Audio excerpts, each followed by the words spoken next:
Hey folks, how you doing today? Hope you're having a great day. Two topics today. One, August numbers are in and they're fantastic. I can't wait to show them to you. And two, the saga with the investor dodging a bullet continues. We're going to dig a little deeper into that, how they could have avoided it, and some of the details of what was going to cost them so much money. Before we dig into those details, I'm David Russell with the Russell team. Thank you for watching this short video. If I can help you buy, sell, or own real estate, call me. I'm here to help. Okay, first, numbers. August numbers are in, and they are fantastic. Dallas, Denton, Collin, Rockwall, Tarrant, all these counties are showing homes to be selling in less than 60 days. That's incredible. Some are selling in less than 40 days in some of these counties. So we are still in an extremely strong seller's market. Now, be aware, I've mentioned this many times, just to clarify, some product, some prices, some geographic areas are shifted or shifting to more of a buyer's market. So you may have product in your neighborhood that isn't selling in 25 days or 35 days. Maybe it's taking 90 or 100. Product, price range, and location, we're seeing some variance to the overall time on market for the Metroplex. Overall, great market, fantastic time to sell as a seller. Just more important to watch your pricing as we're a little bit beyond the top of the curve.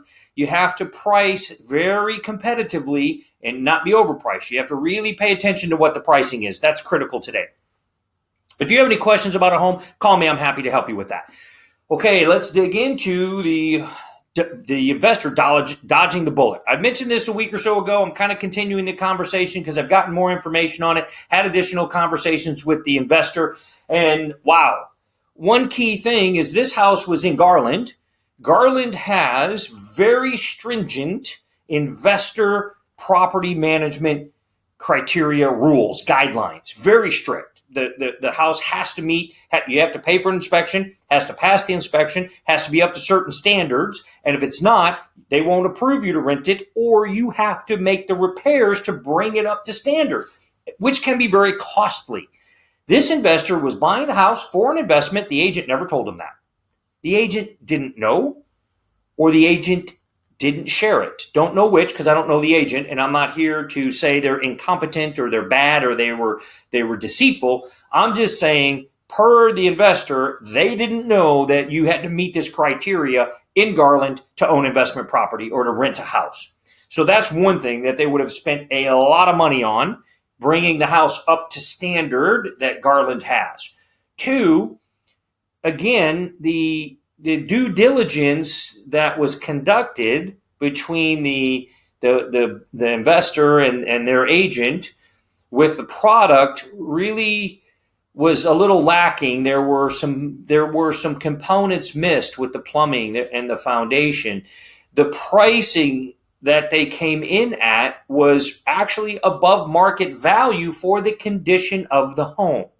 You see, when we talked about the fact that it was going to need new sewer lines, it needed more foundation work, it needed lots of cosmetic updates, without taking into consideration what the city would have required to make it rentable, we quickly added up $50,000 of repairs.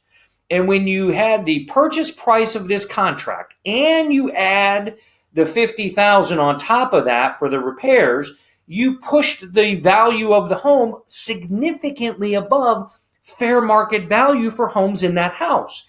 This investor would have been in a project in the red, again, not even including what it would have cost to bring the home up to renting standards in Garland. Significantly overpriced once you made all these investments. We didn't even look at what the rental rates were. We just looked at, this is the contract price. This is how much it's going to cost for repairs. When you add that on, could you sell this house for that amount of money? And the answer was no way. It would have been a horrible investment. So I did a little due diligence. I don't know the agent. I'm sure that they're a wonderful person. They just don't have a lot of experience in this product line. They don't have a lot of experience based on what I saw on MLS and the last few years of their sales history. This person only sells a couple of houses a year. In the last year, they sold 6. They only sell a few houses a year. They don't have the knowledge gained through buying, selling, losing deals, hundreds of them. When you process hundreds of transactions, there's just knowledge you gain through experience. This person was just inexperienced, and it almost cost this investor tens and tens of thousands of dollars. So the moral of this story is vet your realtor. If you're not hiring me, I don't know why, please do, but if you're not hiring us, you're not hiring me, vet the realtor. How many deals have you done? How many transactions have you done in this age of a house? Or how many investment properties have you bought yourself? Or have you helped investors buy? If you called me to say, Dave, I want to buy a 5,000 unit apartment complex in Dallas, I'm not your guy. If you tell me you want to buy a 100 unit apartment complex in Fort Worth, I'm not your guy. Hey, you want to buy a high rise? Not me. Can't help you with that. You want to buy a marina? Not your guy. You have to go to people who have experience in that particular field of real estate, in that area of expertise. So I can go on this. I'm going to cut it off here because I'm super passionate, and it really just pisses me off when people get screwed. And this person almost got screwed because that agent appears to have been over their head in that transaction. If there's anything I can do for you, please call, text, or email me. I am here to help.